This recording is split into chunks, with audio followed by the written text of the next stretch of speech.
Good evening, everyone, and welcome to the Women Leading Change webinar.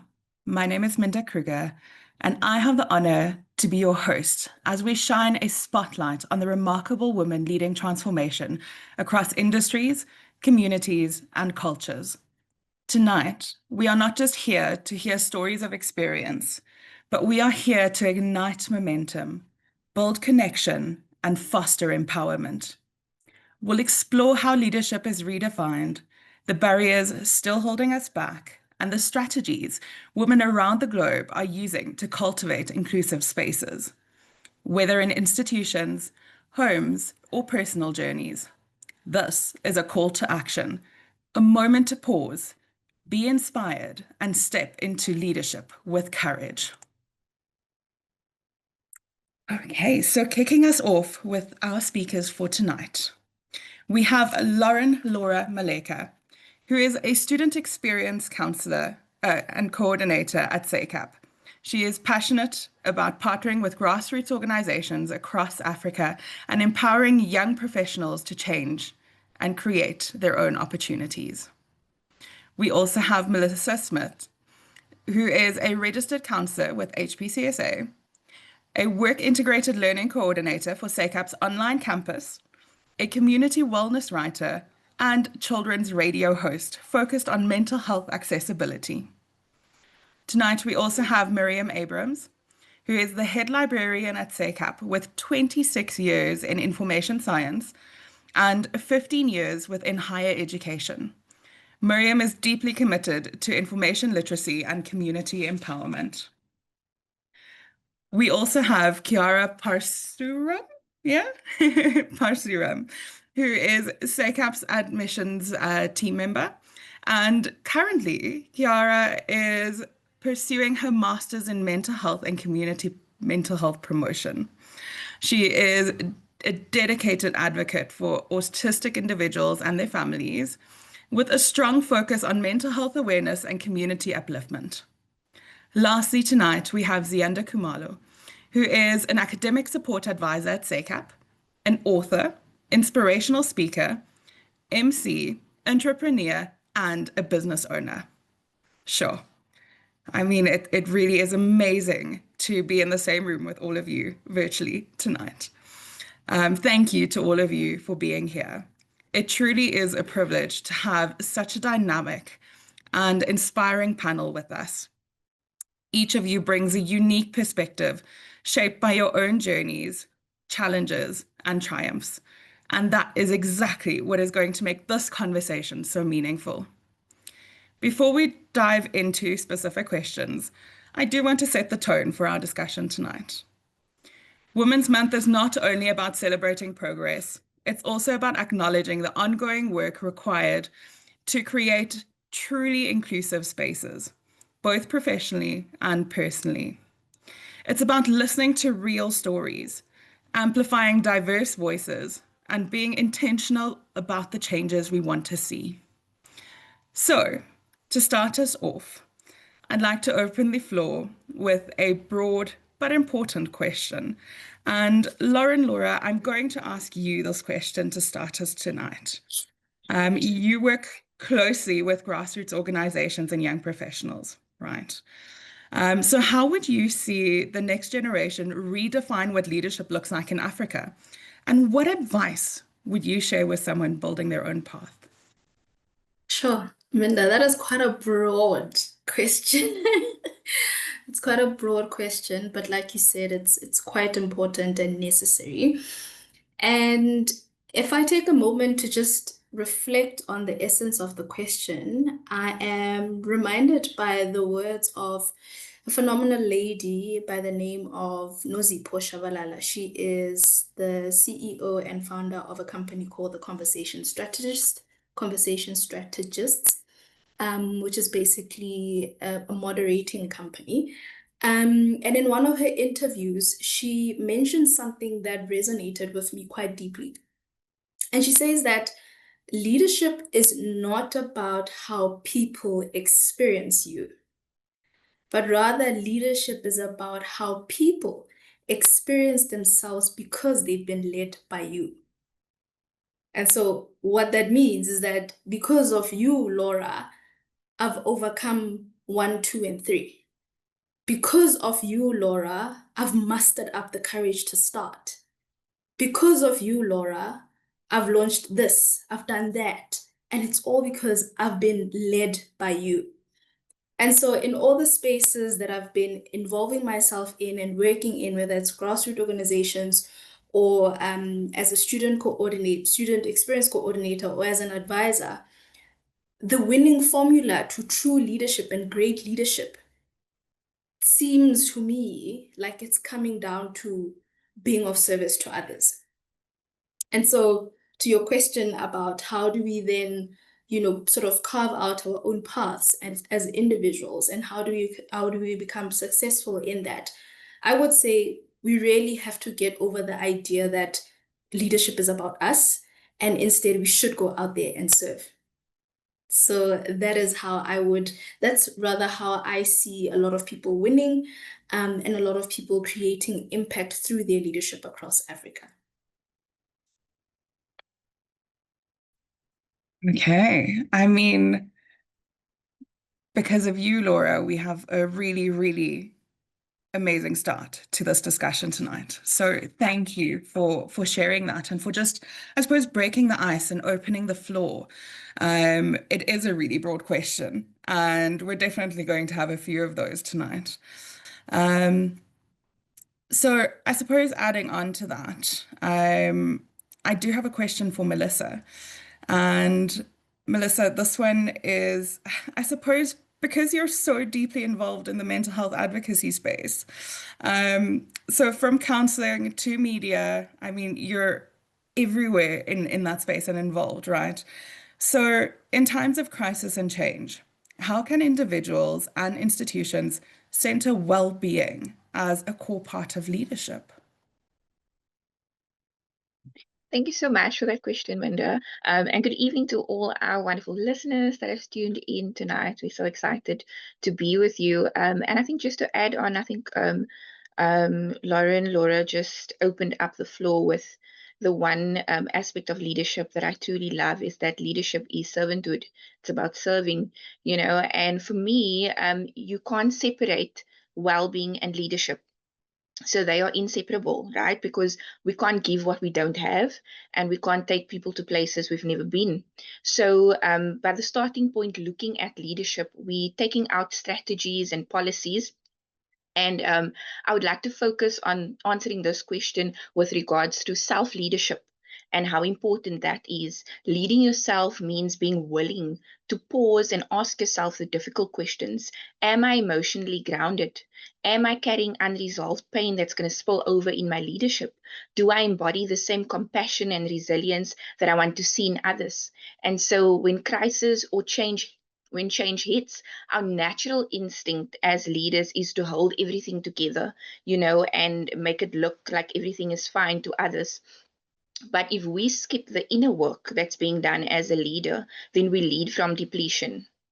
And so true leadership requires humility to acknowledge our limits, the courage to tend to our inner life, and the discipline to build rhythms to rest, reflection, and healing. And from that space, leadership then shifts from performance to authenticity. And we stop striving to appear to look strong to people and model strength and model what strength really looks like, a balance, vulnerable, and with resilience. And I think specifically for institutions, we need to start normalizing conversations around mental health at all levels, so people don't feel the stigma when they do struggle. And one thing that I'm very passionate about when it comes to institutions is also training leaders in emotional intelligence and psychological safety. That's important. So they can respond with empathy rather than judgment, and they're building sustainable rhythms within the organization and also from the top down. But if it's not at the top, then sometimes it doesn't filter down to everybody else.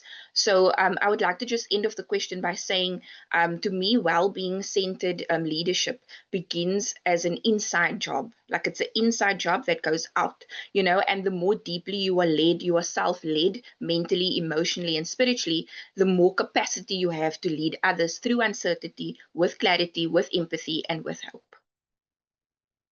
Thank you, Minda. Melissa, thank you for that. I mean, self-leadership is really something that we can take from this. And I really like that you brought it back with, a sense of we need to have humility and courage and discipline and really investigate that within ourselves. And I think through that, as you've mentioned, it's going to also open the space for all of us to engage in those conversations in the institutional space. So thank you for that. Speaking of the institutional space and starting these conversations and I suppose gaining access to the information that's out there, I'd like Miriam to, I suppose, come up to the space and I'd like to ask you a question. I mean, with over 2 decades in information science and librarianship, you've really played a key role in shaping community learning spaces. How does equal access to information fuel empowerment? And how can institutions better support that? Good evening, everybody. I want to start by making a statement first and saying that information is knowledge and knowledge is power. And just let that sink in for a bit. Because I think that access to information is fueled when everyone has access to information. They're able to learn, to grow, to make informed decisions about their lives. They are able to plan for their future, to achieve their goals. And most importantly, communities are able to empower themselves as well as make, like I said, make proper, better decisions when it comes to community development. Knowledge also opens up many doors that discrimination and poverty has closed off for many people, especially from your communities that are disadvantaged and such. And secondly, to answer your other question, I think organizations and institutions have a huge responsibility when it comes to making access to information how can I say, making access to information available for everybody, because there are so many barriers that we still have in our communities when it comes to access. For example, the cost involved. It's high when it comes to data, when it comes to the cost of books, it's still high.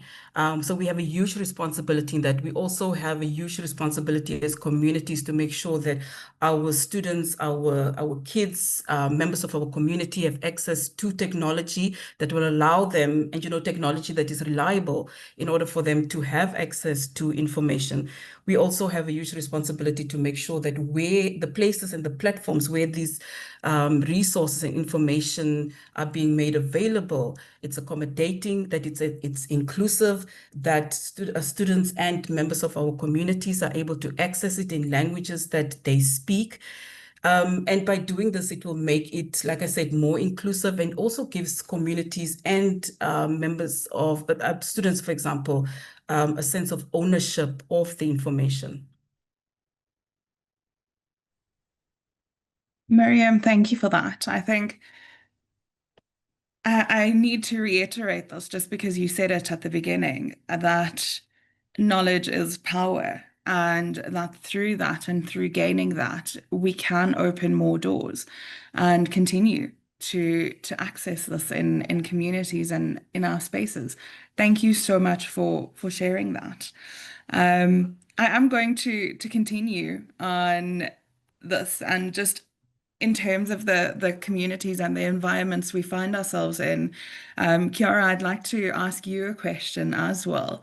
So your work centers on neurodiversity and on support for autistic individuals and families, right? Throughout that, how would you see educational and professional environments evolving to be more inclusive? And I suppose what everyday changes can leaders make to support inclusion? Okay, thank you for the question, Manda. Good evening, everyone, and thank you all for joining. So it is a very big question. I'm going to keep it very short. So mental health is a very broad spectrum, a very broad understanding. And I do understand a lot of individuals that are joining us tonight may understand neuro inclusion and some may don't. So just a little bit of what neuro inclusion is. It's about creating environments, whether at school, at work, our social community gathering areas that respect and value neurological differences, which would be like your autism, ADHD, dyslexia, and even so much more. The list goes on. So it's not just about accommodating these needs and these differences, but it's about embracing them as an integral part of human diversity. So from my perspective, I've seen many encouraging steps towards inclusion, but within the South African space, within the KZN space, we're still in very early stages. So we are developing, but we are getting there slowly as well. And within the educational and professional environments, they are beginning to somewhat slowly recognize that the one size fits all approach doesn't actually work. And a lot of people have this mindset, and I'm just going to use autism, for example, because it's something that I specialize in, that if one autistic child is behaving in this manner, the other one is going to behave the same. And slowly but surely, people are starting to realize, that's not how it works. For example, giving even autistic individuals the space to communicate in their own way, whether it's through nonverbal language, written communication, visuals, or other different speeches, it can make a huge difference. And similarly, recognizing that someone, for example, with ADHD may thrive differently from others, and maybe with a flexible schedule rather than rigid schedules, makes a huge difference. I mean, within the community that I've come from, I'm from KZN, Durban more specifically, and I've seen a lot of corporate companies, even your retail supermarkets, employing a lot of neurotypical individuals. And it's amazing to see how inclusive and how changes are slowly implemented for these individuals within society. For example, I know someone who's dyslexic within that working space, and they give them more assistive technology. There's more flexible schedules. There's different ways of them communicating. So we are taking steps slowly, and we're slowly getting there. And I mean, it's all part of creating the systems that kind of unlocks potentials rather than limiting it. And I mean, leaders can support inclusion every day by normalizing flexibility, being mindful of sensory needs, and even creating environments where differences are seen not as deficits, but actually as unique strengths. And we use that to our potential. So it's just something as simple as maybe offering a quieter working space or classroom, or rethinking how meetings are sometimes ran, or even checking individually with team members can send a powerful message across. But to somewhat end the question as well, inclusion doesn't always mean massive policy changes within leadership. It can start with something as small as awareness, patience, even valuing the voices of those who are often overlooked. So the real shift actually comes from how we move from asking, how can we fit people into existing systems, to how can we redesign our systems so that everyone can fit in. So yeah, by fostering environments that are flexible, compassionate, and responsive, we don't just support neurodivergent individuals, but we can create a lot more stronger, more innovative, and empathetic communities moving forward. And that's how leaders should respond now. Sure. Kiara, thank you for that. That was a really big answer in a really short space. And I'm really going to take some time afterwards and just think about that again.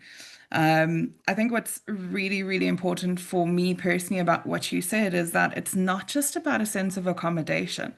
It really is about embracing difference. And I suppose as a person myself, becoming aware of those around me, and to make sure that as much as we're looking at more individualized support, also a sense of individualized engagements, because we engage with every single person differently, right? Because everyone is an individual. And just because someone is neurodivergent doesn't mean that they're not an individual. We still need to bring in that sense of individualized engagements with every single person we engage with. And I definitely agree that through this and through a sense of awareness and a flexible spaces, responsive spaces, we can continue to support inclusion. And I definitely agree that our leaders need to continue doing that and start that a little bit more as well. Thank you again, Kiara. Speaking of workspaces and workplaces and people in work, I would like to ask Zianda a question.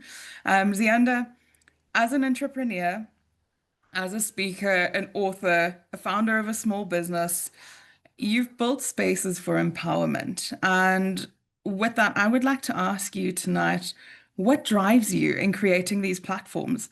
And how do you ensure that they authentically serve underrepresented voices?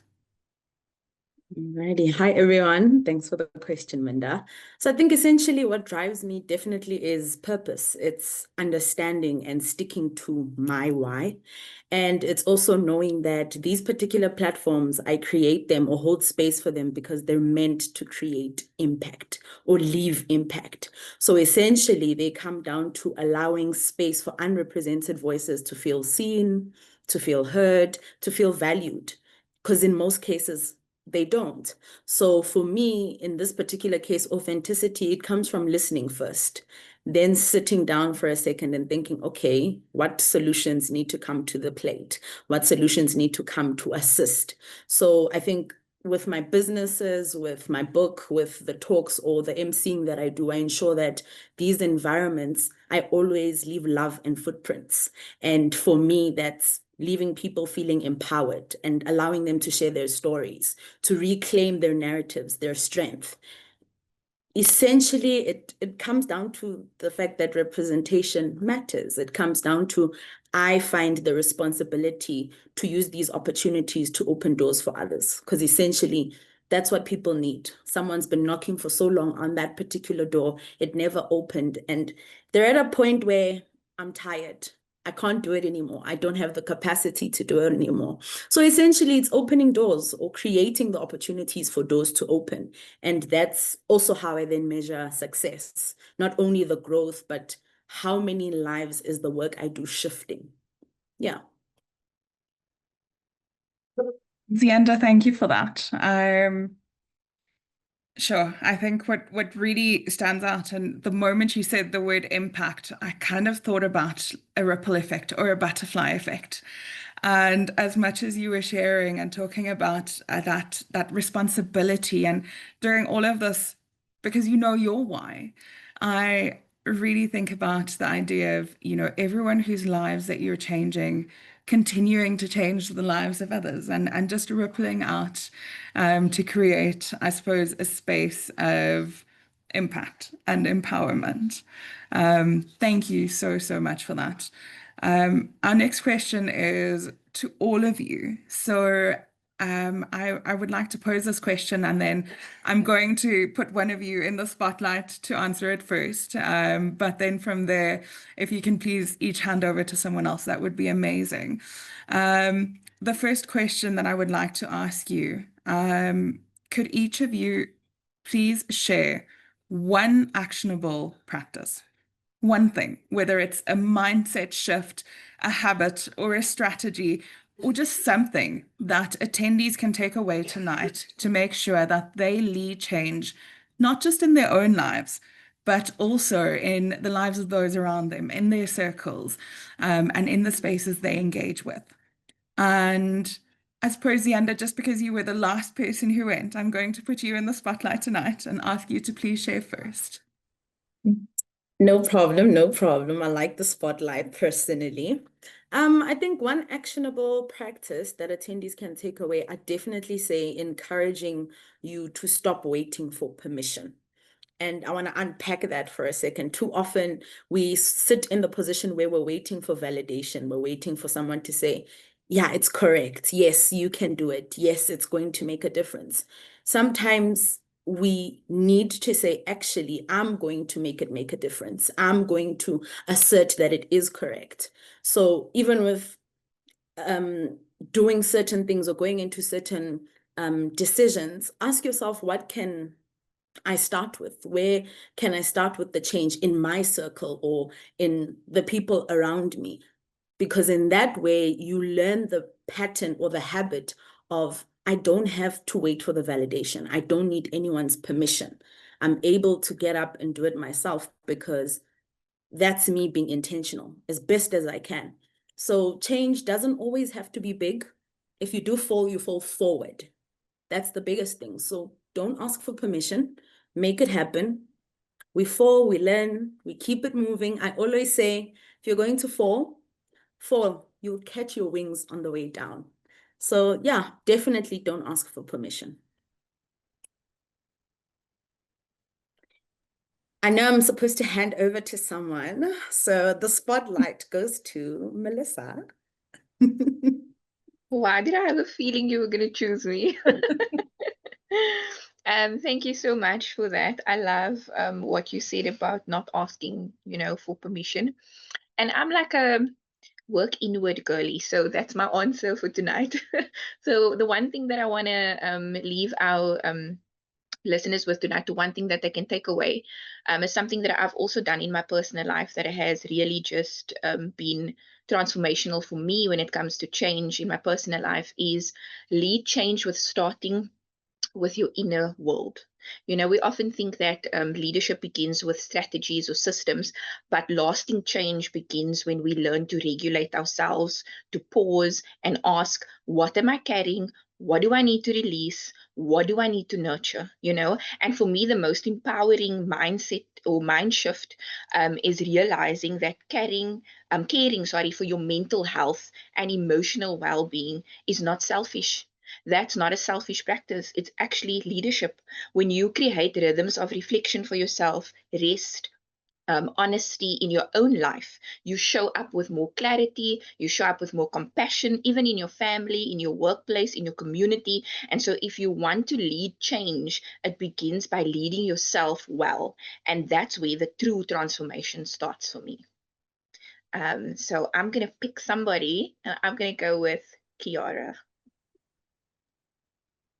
Thank you. I actually have an insight that you said, Melissa, and it's actually what I think about quite a lot. You mentioned pause and ask yourself, what am I carrying? What I need to nurture. And for me, I think a practice that I often use is pausing, taking a minute to pause and understand what is actually going on before reacting or making a decision. I used to be the type of person personally where I would just speak very quickly as soon as someone asks me something. But then I realized pausing before reacting actually makes a very big difference. So pause. In our fast-paced world, I think we often respond immediately out of habit, in a stressful situation or just because of expectation. But pausing even for 10 seconds or 20 seconds gives you like the space to actually reflect and consider others' perspectives and feelings and emotions rather than just responding with an impulse. So I believe that the small pauses can actually create clarity not only for you, but the other individual, and it can reduce conflict as well. And that really often we see actually happening, within leadership, where conflict happens when we speak too quickly and we speak without thinking. And pausing can actually help you lead in a way that aligns your values with yourself and others. So I encourage everyone, just take 10 seconds when responding, and you'll see it's a tiny habit that can actually have a huge difference in your life, and it can impact the lives around you as well. So just pause. And I'm going to hand over to Lauren. Thank you so much, Kiara. So the question is, how does one, lead change? This could be change in your life, change in your environment, in the community, or in the world. And I think I want to start by answering this question by really just acknowledging that change is hard, right? Change is hard. And in order for you to drive change in whatever space, the real truth is that you need to be willing to do the hard stuff because change is hard anyway. So you need to be willing to do the hard stuff. And as I'm talking about this, I'm remembering a conversation that I had with my dad a few years back, probably 2 or 3 years ago, and he was checking in on one of my passion projects, and he was like, "How far are you?" I was like, it's in the creative space. I was like, oh, I haven't really started. I spoke to one of my friends, and his journey is just, it's not going good. And so I don't want to put myself through that because clearly this is hard. And he turned around and he said to me, just because somebody else's journey was hard doesn't mean that you will experience the same thing. You need to understand that you are anointed differently. That's literally what he said. You are anointed differently. And what that meant to me is that, yes, there will be moments of stumbling blocks, of not knowing what you're doing, of not knowing where to go, of probably wanting that sense of permission to innovate, to do this, to do that. But in those moments, understand that your anointing is different. And because it's different, chances are you will produce different results as well. Or if you push through the hardship, you might just get to the other side and it might be the most amazing thing that you could have ever done for yourself. So be willing to do the hard stuff and understand that you are probably gonna have a sense of, oh, I failed. But I always like to say that there's nothing like risk or failure. It's just accumulated experience. So in every moment that you feel like you're failing, you are accumulating experience. In every moment that you feel like the world is just slapping you left, right, and center, you are accumulating that experience of wisdom. And I think there's a famous saying that you're not starting from scratch, you're starting from experience. That's literally it. So that's how I believe that people will drive change. It's by willing to do the hard stuff because you understand that they will come, but still pushing through it and understanding that we are all anointed differently and your anointing makes the difference. So yeah. And the last one is Miriam. Okay, cool. For me, it's basically, I want to link up with what Zianda said earlier about starting. For me, it's basically to say start small, but stay consistent. And also, you're never going to be completely ready anyway. Things are never going to be aligned in a way that you want them to. There's never going to be the perfect moment or the perfect time. So you might as well start. And for me, it's all about, like you said, also being brave about it, taking the plunge and basically just saying, whether you're scared or whether you're nervous or whatever the case may be. But the bottom line is just start and stay consistent, and the results will show for themselves. That's basically it for me. Sure. Thank you to all of you for sharing. I think there's so much that we can all take away from this.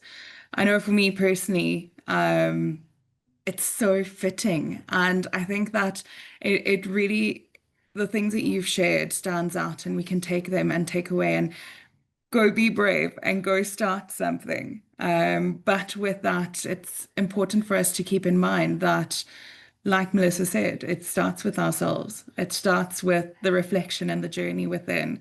And through that, it's important to always take a moment, like Yara said, and pause. Just not be reactive and just take that moment before responding to someone. Lauren, what you said also stood out so much, to know that we all have our own journeys and you are anointed differently.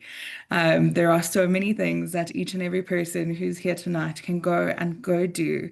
But the important thing is to start small, to start consistent, and to just start. That really was very powerful. Thank you to all of you for sharing. I am going to pose the next question. And I'm going to let you know who I'm asking, just so that you can have a moment to think before I put you in the spotlight. So, Melissa, this one is going to come to you. The question that I'd like to ask you is, what does empowered leadership look like for women today? And how does it differ from traditional models of leadership? Okay, thank you so much, Minda, for also giving me a moment. But thank you so much for the question. I think this is also one of those, broad questions, but also perspective questions. And for me specifically, like empowered leadership for women in today, I think it's less about intimidating traditional models and more about embodying holistic, authentic styles of leadership. For a long time, leadership was defined through a narrow lens, often this hierarchy, performance driven, centered on authority, but empowered leadership, especially as a woman, we need to embrace it. It brings a shift. It's about influence rooted in emotional intelligence. You know what? I had collaboration written down. And then I sat with somebody and we spoke about it. And the person was telling me that collaboration still brings competition. But when you change collaboration to community, then it makes the difference, because then it makes space for everybody. So not thinking collaboratively, but thinking community. And I love that. And just to tie in with that was also resilience. Women in leadership today, we are showing that strength and empathy are not opposites. They are complementary, and empowered leadership also acknowledges that vulnerability and values diverse perspectives, priorities, well-being alongside productivity. So it's not the one without the other. And unlike traditional models, that sometimes demand women to suppress parts of themselves to fit in today's empowered leaders, we lean into that. We lean into that full self, that balanced self, that diverse self with compassion, ambition, with balance. And so the difference is that empowered leadership for me is not about proving oneself in comparison to men. I think that is something that it's highlighted on social media, that we comparing ourselves constantly to men, but the difference is not comparing ourselves to men. It's about leading from wholeness. It's not about power over others, but power within, and the courage to lead authentically, the wisdom to lead and sustainably, and the vision to lead in a way that uplifts others. And so this is what makes it distinct and so necessary for our world today. Thank you, Minda. Thank you for that, Melissa. Really something to think about and to continue having a conversation on as well. With that said, my next question, Kiara, I'm going to throw this one back to you. What internal and external barriers have you personally had to overcome in your leadership journey, and how did you navigate them? Ooh, so this is a big one for me because I feel like this is very personal. One of my biggest barriers, I think, was myself. It was self-doubt. Constantly questioning whether I am good enough to be in certain spaces. And I feel like it goes back to what Z said, just, go for it. Externally, a challenge that I faced is working in the area of mental health and neurodiversity within KZN, South Africa, where these topics are not always open. It's not accepted, it's not embraced. So it made things very, very difficult for me within my professional space to actually get into that. And in many communities, mental health is still something that's stigmatized and seen as something to be silenced about. So when I'm the one there speaking about it, a lot of people are like, what you're saying is wrong. And it makes advocacy and awareness work even harder than it actually is. So I've actually navigated these barriers by leaning into my purpose and my focus on families and individuals, which I see on a weekly basis, and reminding myself that every small shift, even if others don't see it, counts for myself, and that what I'm doing is enough. So a lot of self-belief is what overshadowed the self-doubt. and even building supportive networks with people who are like-minded, other professionals, other families, individuals who kept my momentum going and saw that what I was doing, was right, instead of filtering more on the negatives of what people saw I was doing wrong, and just continuously creating a space for myself where all of the positive conversations I had was being heard, and continue to do that without having the shame of self-doubt. So just always just trying to not doubt yourself. And that's how I overcame what I did. Thank you for that, Kiara. Really emphasizing that it starts with yourself and with us believing in ourselves and just taking that small step and doing that small thing. Thank you to each and every one of you for sharing and answering these questions and engaging today. With that, I mean, you're all fantastic speakers and your insights are truly amazing. I'm sure each and every one of us is going to step away tonight and reflect on that. In addition to that, please make sure that you follow us on our various social media channels, and through that you stay up to date on upcoming events, program launches, updates, and also to see the recording of this webinar. Once again, a very, very, very big thank you to all of our attendees and to our phenomenal speakers who took the time tonight to join us this evening. We hope that you all found this webinar to be as powerful and impactful as I found it. And I hope that you all have a wonderful evening further. Thank you to our panelists and thank you for attending.